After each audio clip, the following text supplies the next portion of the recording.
Hello viewers, welcome back to అన్నప్రసాద channel. ఆ గణనాథుడికి ఇష్టమైన పాల తాలికల పాయసం చేసి ఈ ఇయర్ మనం వినాయక చవితిని మనస్ఫూర్తిగా మన కోరికలను విన్నవించుకుంటూ ఆ గణపతికి ప్రార్థన చేసుకుందాం. ఇంకెందుకండి ఆలస్యం, లెట్స్ స్టార్ట్. చూడండి, నేను చేసిన పాల తాలికల పాయసం ఎంత చక్కగా కుదిరిందో. దీనిని ప్రిపేర్ చేసుకోవడానికి కావాల్సింది 1/2 కప్ సాబుదానాని ఒక కప్లో తీసుకొని పూర్తిగా 2-3 సార్లు వాష్ చేసుకున్న సాబుదానాని అదే కప్ మెజర్మెంట్స్తో 1/2 కప్ వాటర్ వేసి మినిమం 20 లేదా 30 నిమిషాల పాటు సోక్ చేసి ఉంచండి. మీకు అప్పటికప్పుడు కావాలంటే వేడి నీళ్ళను కూడా యాడ్ చేసుకోవచ్చు. ఒక బాండ్లీ తీసుకొని 1 కప్పు కొలతలో తురుముకున్న బెల్లాన్ని కూడా యాడ్ చేసి జస్ట్ 1/2 కప్ వాటర్ని వేసి బెల్లం పూర్తిగా కరిగేంత వరకు వేడి చేసుకోండి. పాకం రావాల్సిన అవసరం లేదండి. మనం వేసిన బెల్లం తీసుకున్న నీళ్ళల్లో పూర్తిగా కరిగి 2-3 సార్లు నురగ వస్తే చాలు. స్టవ్ని కట్టేసి బెల్లం సిరప్ని పూర్తిగా చల్లారనివ్వండి. ఒక కడాయిని కానీ గిన్నెని కానీ తీసుకొని 3/4 కప్ బియ్యపు పిండిని ఇదే కొలతలతో తీసుకొని ప్లేట్లో ట్రాన్స్ఫర్ చేసుకోండి. అదే కప్పు మెజర్మెంట్స్తో 3/4 కప్ వాటర్ని కూడా తీసుకొని బాండ్లీలో యాడ్ చేయండి. వాటర్ పూర్తిగా వేడయిన తర్వాత పాల తాలికలు మంచి రుచి రావడానికి నేను ఇక్కడ వాటర్లో 1 టేబుల్ స్పూన్ బెల్లాన్ని కూడా యాడ్ చేసుకుంటున్నాను. ఇలా బెల్లం వాటర్లో పూర్తిగా కరిగి ఇలా వాటర్ మరగాలి. ఈ స్టేజ్లో మనం తీసుకున్న బియ్యం పిండిని కూడా యాడ్ చేసుకోండి. పాల తాలికలు విరిగిపోతాయి అనే భయం ఉంటే ఇలా 1 టేబుల్ స్పూన్ వీట్ ఫ్లోర్ని కూడా మీరు యాడ్ చేసుకోండి.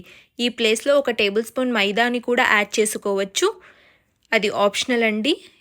హెల్త్ కాన్షియస్ కోసం నేను 1 టేబుల్ స్పూన్ గోధుమ పిండిని యాడ్ చేసుకున్నాను.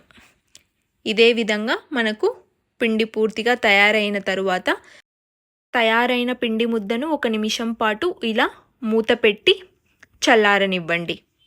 1 నిమిషం తరువాత ఇలా చేత్తో కాస్త వేడిగా ఉన్నప్పుడే చేత్తో ఇలా పూర్తిగా పిండి ముద్దలాగా ఫామ్ చేసుకుంటూ ఇలా ఒత్తుకోవాలి. మీకు చేతికి అంటుకున్నట్టుగా ఉంటే పిండి 1 టేబుల్ స్పూన్ గీని కూడా యాడ్ చేసుకొని ఇలా పూర్తిగా పిండిలో కలిసేలా కలుపుకోండి. మరీ పిండి గట్టిగా వస్తే మీకు చేతిలో వాటర్ తీసుకొని వాటర్ ఇలా చల్లుకుంటూ పిండి ముద్దను ఇలా ఒత్తుకోండి. చూసారా, ఇలా సెమీ సాఫ్ట్గా పిండి ముద్ద ఫామ్ అవ్వాలి. అప్పుడు మనం పాల తాలికలు చేయడానికి పిండి ముద్ద పర్ఫెక్ట్గా ఫామ్ అయింది. చిన్న నిమ్మకాయ సైజ్ అంత పిండి ముద్దను తీసుకొని ఇలా పక్కనుంచండి. పాయసం పాకం కాస్త సెమీ థిక్గా అవ్వడానికి ఈ పిండి ముద్ద మనకు హెల్ప్ అవుతుంది. మందంగా ఉన్న ఒక కడాయిని తీసుకొని 1/2 కప్ వాటర్ని వేసి మనం నానబెట్టుకున్న సాబుదానాన్ని కూడా ఇందులో వేసుకోండి. సాబుదానా ఎక్కువసేపు కుక్ అవ్వాల్సిన అవసరం లేదండి, ఎందుకంటే మనం ఆల్రెడీ 1/2 అవర్ నానబెట్టుకొని ఉంచాం కాబట్టి. ఈ స్టేజ్లో 2 గ్లాసుల పాలను కూడా యాడ్ చేసుకోండి. పాలు బాగా మరిగేంత వరకు 5 నుంచి 10 నిమిషాల పాటు కుక్ చేసుకోండి. ఇప్పుడు మనం మురుకుల గొట్టాన్ని తీసుకొని ఇలా కొద్దిగా నెయ్యిని కూడా మురుకుల గొట్టానికి అప్లై చేసుకోండి. మనం తయారు చేసుకున్న పిండిని మురుకుల గొట్టంలో ఇలా పూర్తిగా ఉంచి మనం ఇందాక తీసుకున్న పిండి ముద్దను ఇలా 1 కప్పులో వాటర్ వేసి పూర్తిగా పిండి ముద్ద అందులో కరిగేలా చేత్తో ఇలా మిక్స్ చేసుకొని ఈ మిశ్రమాన్ని పక్కనుంచండి. తరువాత ఇందాక మనం సాబుదానా పాలను పొయ్యి మీద మరగబెట్టాం కదా, చూడండి సాబుదానా 50% వరకు పూర్తిగా కుక్ అయింది. ఇలా పాలను మరిగేటప్పుడే మనం మురుకుల గొట్టాన్ని కూడా సిద్ధం చేసుకున్నాం కదా, వాటిని కూడా పాల తాలికల్లా ఇలా నెమ్మదిగా స్టవ్ని లో ఫ్లేమ్లో ఉంచి ఇలా పాల తాలికలను మురుకుల గొట్టంలో మరీ అంత చిన్నగా కాకుండా పొడుగ్గా కాకుండా ఇలా వీడియోలో చూపిస్తున్న విధంగా ఇలా చేతితో ఇలా కట్ చేసుకొని పాయసం పాకంలో ఇలా వేసుకోండి. మరిగే పాలల్లో ఇలా వేసి పూర్తిగా మీ దగ్గర ఉన్న పిండి మొత్తం ఖాళీ అయ్యేంత వరకు ఇలా మురుకుల గొట్టంలో పాల తాలికలను ఇలా ఒత్తుకోండి.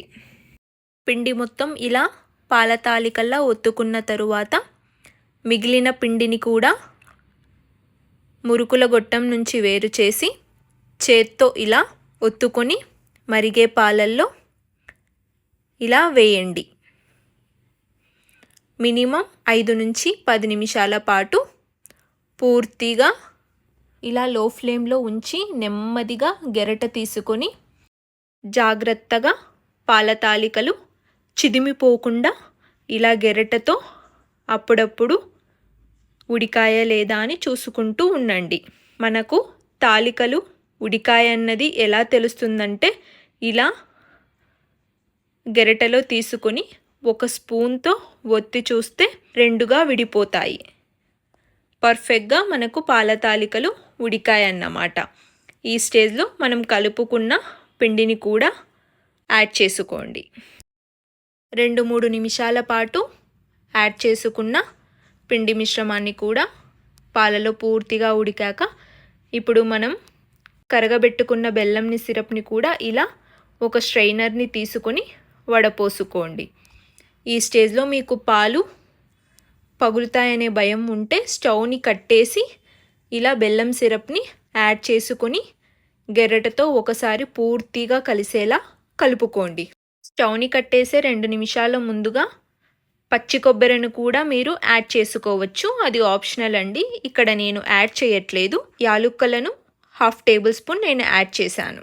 కడాయిలో ఇలా టేబుల్ స్పూన్ నెయ్యను కరిగించి డ్రై ఫ్రూట్స్ మీకు ఇష్టమైన అవైలబుల్ ఉన్న డ్రై ఫ్రూట్స్ని ఇలా పూర్తిగా నెయ్యిలో రోస్ట్ చేసుకొని మనం తయారు చేసుకున్న పాల తాలికల పాయసంలో ఈ డ్రై ఫ్రూట్స్ని కూడా కలిపి ఆ గణనాథుడికి నైవేద్యంగా సమర్పించుకోవచ్చు. ఈ ఇయర్ వినాయక చవితిని మీరు కూడా ఈ పాల తాలికల పాయసంతో నైవేద్యంగా సమర్పించుకొని మీ కోరికలను ఆ స్వామికి విన్నవించుకోండి. తప్పకుండా అన్నీ నెరవేరుతాయి. ఇలాంటి స్పెషల్ అండ్ హెల్తీ రెసిపీస్ కోసం నా ఛానల్ని సబ్స్క్రైబ్ చేసుకోండి. అస్సలు మర్చిపోకుండా మీరు తయారు చేసిన ఆ రెసిపీ పిక్ని నా ఇన్స్టాగ్రామ్ ఫాలో అవుతూ ట్యాగ్ చేస్తూ కామెంట్ చేయండి.